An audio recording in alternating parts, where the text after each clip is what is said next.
Forge Gang!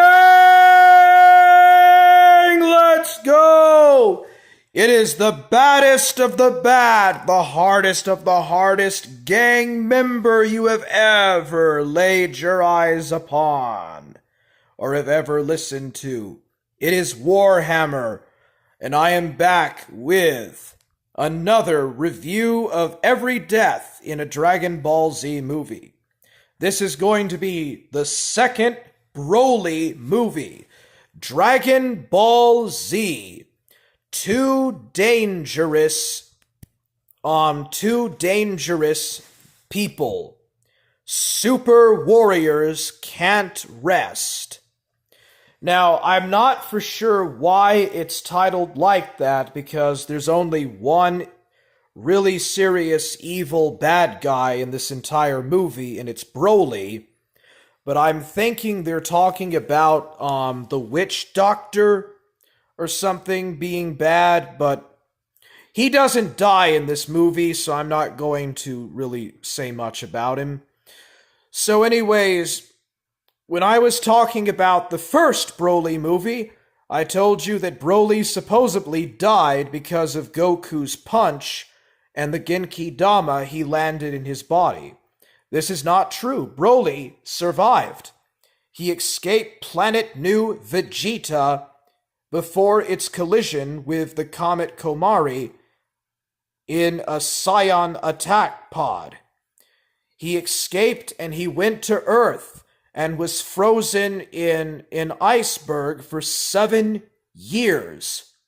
7 years later, Goten and Trunks and Videl are scavenging for flowers or whatever for Gohan.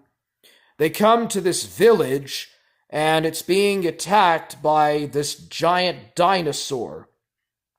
The villagers are very superstitious, and they call it a demon god or a demon, but it's in fact just a giant dinosaur.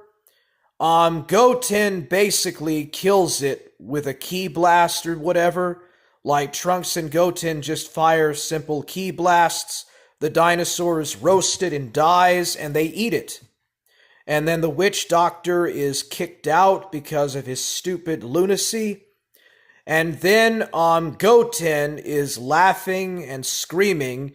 Broly hears it and he breaks out of the iceberg and he's alive. He is also fully healed and has gone through a major Zenkai boost. He transforms into a Super Saiyan, but not a legendary Super Saiyan. And he basically is only semi-sane, or only a little bit able to control his power. He's basically like a repressed legendary Super Saiyan. So Broly, Goten, Trunks, and Videl fight a little bit. Gohan and Kululin then show up, and Gohan starts to fight. Gohan transforms into a Super Saiyan 2, and then Broly transforms into a full legendary Super Saiyan. And eventually they get into a big beam struggle. Broly is like using his hand movements to control this giant green aura-powered energy ball. And Goten makes a very bizarre wish, and the sky darkens, but there's no dragon, and Goku's dead spirit appears, and it seems like Goku is alive and well in the flesh. So Goku, Gohan, and Goten get into a beam struggle with Broly. Trunks helps out a little bit with his own ki attack. And basically, Trunks plays the same role that Vegeta did with firing a ki blast behind Cell. He fires a ki blast behind Broly, and when Broly's attention is off, Goku, Gohan, and Goten use a father and son Kamehameha, or father and son's Kamehameha. They destroy the energy ball and they blast Broly into the sun. Broly cusses the name of Kakarot before he is incinerated. The Kamehameha does not necessarily destroy Broly, but the combined 3 Kamehameha waves and the sun literally causes him to bleed.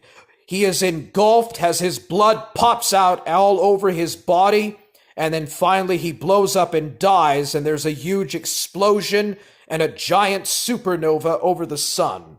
And that is the end of Broly. Or is it?